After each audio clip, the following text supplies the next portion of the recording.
अभी हमारी मौजूदगी महिषी विधानसभा क्षेत्र में है। हमारे साथ जन स्वराज के संभावित विधायक प्रत्याशी रहबर इस्लाम जी हैं। खास करके जो है जनता हित के लिए काम करते हैं, कर्मठ हैं, समाज सेवी भी हैं। सबसे पहले स्वागत है हमारे चैनल में आपका। धन्यवाद आपका और धन्यवाद आपके श्रोताओं का, धन्यवाद महिषी विधानसभा के सभी जनताओं का, माता एवं बहनों का शुक्रिया। आप जो है समाज सेवी भी रहे हैं, कर्मठ लोग भी हैं। लोग को जब भी ज़रूरत पड़ती है आप जाते हैं। हमें सुनने को मिला है, हमने सूत्रों से जाए आपके बारे में जानकारी प्राप्त की। इस बार विधानसभा चुनाव में क्या होने वाला है महिषी विधानसभा में? बिहार में इस बार बिहार विधानसभा चुनाव में जो 77 जो क्रमांक है विधानसभा का, उसमें आप यकीन मानिए इस बात से बिल्कुल आश्वस्त रहिए कि इस बार वहाँ परिवर्तन होगा। न इस बार इंडिया आएगी न इंडिया आएगी। जन स्वराज जी जी जी। आप जिस क्षेत्र से आते हैं वहाँ बहुत सारी समस्या है, खास करके बाढ़ एक बहुत बड़ी समस्या है। बाढ़ तो हर साल एक समस्या है, जो कह लीजिए कि भगवान का एक तरह का हम लोगों पर जो है, मतलब हम लोगों की भाषा में कह लीजिए उसको कि एक तरह का अजाब है, जो हर साल एक बार हम लोगों को उस अजाब से झेलना पड़ता है।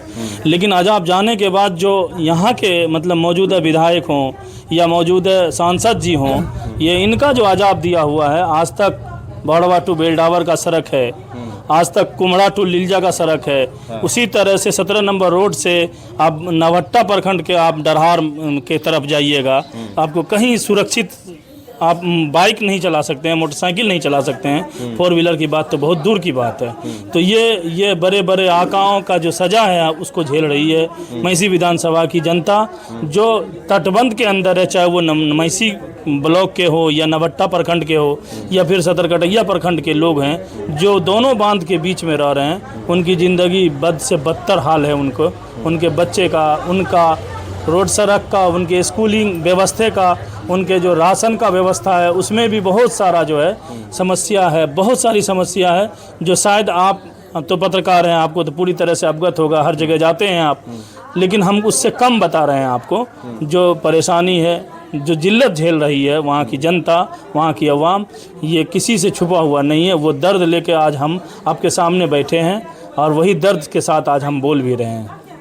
अगर आपको जनता जो है मौका देती है तो अपने क्षेत्र में आप क्या विकास करने वाले हैं? देखिए, सबसे पहली बात तो जो हम लोगों का एक हमारी पार्टी का एक सिद्धांत बना है, सारे लोग आवेदन किए, अगर उसमें आदरणीय प्रशांत किशोर जी हम पर विश्वास करते हैं, हमको टिकट से सबसे पहले अगर टिकट देते हैं तो सबसे पहला चीज़ मैं ये समझूंगा कि मैं पहला चुनाव का स्टेप जीत चुका हूँ। दूसरा ये है कि अगर टिकट देती है तो मैं इंशाल्लाह दावे के साथ इस बात को कहने के लिए आपसे जा रहा हूँ कि महिषी विधानसभा में रहबर इस्लाम विधायक बन के दिखाएगा आपको। और वहाँ की जो भी जटिल समस्या है, सबसे पहला जो समस्या है सड़क का, मैं सबसे पहले अगर कलम चलाऊंगा तो उसी योजना पे, उसी संस्था पे कलम चलाऊंगा। जो सड़क की समस्या है, जो स्कूल व्यवस्था की समस्या है, उस पे कलम चलाऊंगा सबसे पहले। अल्लाह ने अगर हमको इस मुकाम पर पहुंचाया तो सबसे पहला सिग्नेचर हमारा वही होगा। बेलडावर टू बहड़वा और भेलाही टू डरहार, ये मेरा सबसे पहला कलम चलेगा। तो नीतीश कुमार जी जो है ऐलान पैलान कर रहे हैं, सुबह जब उठते हैं तो ट्वीट कर देते हैं, आज जो है महिलाओं को 10,000 जो है सहयोग राशि मिलेगा, होमगार्ड की सैलरी बढ़ा दी, बिजली फ्री कर दिया 125 यूनिट, पेंशन 1100 बढ़ा दिया।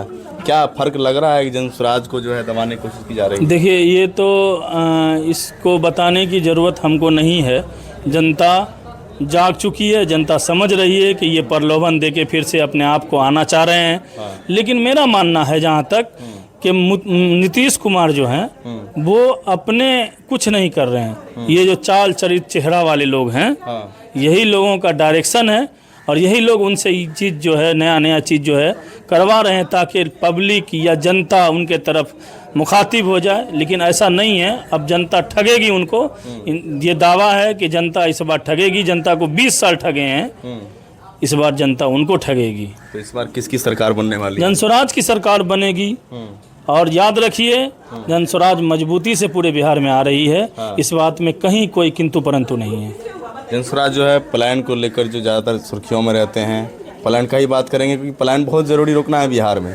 ज़्यादातर युवा हो पढ़ने के लिए हो या नौकरी करने के लिए हो या रोज़गार करने के लिए हो, उनको अदर स्टेट ही जाना पड़ता है। बिहार में ऐसे कोई व्यवस्था नहीं है। क्या ये व्यवस्था बदल पाएंगे प्रशांत किशोर जी? बिल्कुल बिल्कुल। आज आप जहाँ से हम बिलोंग करते हैं, जिस गांव से हम आते हैं, जिस इलाके से हम आते हैं, आप अगर वहाँ चल के अभी एक गणना कर लीजिए, एक सर्वे कर लीजिए, तो आपको वहाँ 90% महिला ही मिलेंगी।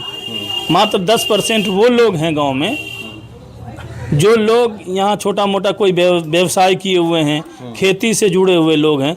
जहाँ तक मेरा मानना है कि 18 साल 15 साल और से लेके 25 साल 30 साल के जो युवा हैं वो आपको महाराष्ट्र, मुंबई, चेन्नई, बेंगलोर, कानपुर ऐसी जगहों पर मिलेंगे। इलाहाबाद जैसी शहर में मिलेंगे, वहाँ मोटिया का काम करते हैं। मुंबई में जो है होटल में काम करते हैं।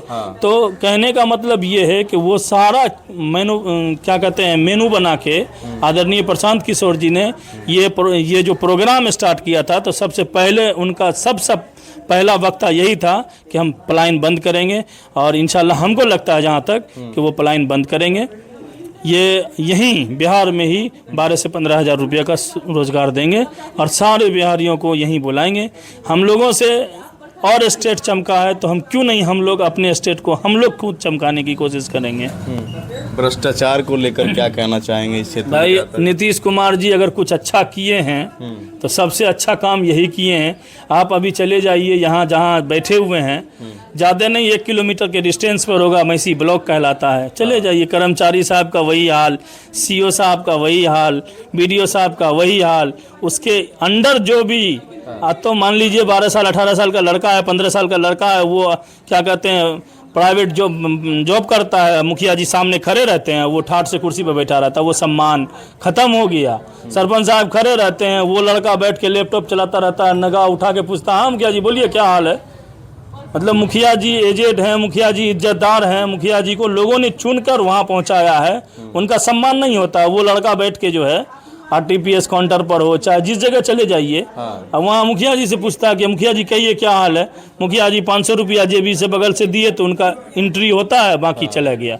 जनता तो ऐसे वापस होती है। करप्शन तो नेता ही फैला रहे हैं, तो इज्जत क्या करेंगे वो? नहीं, तो नीतीश कुमार की सरकार में ही करप्शन फैला ना, वो खुले आम आज़ादी दे चुके हैं कि भाई हमको पैसा ला के दो।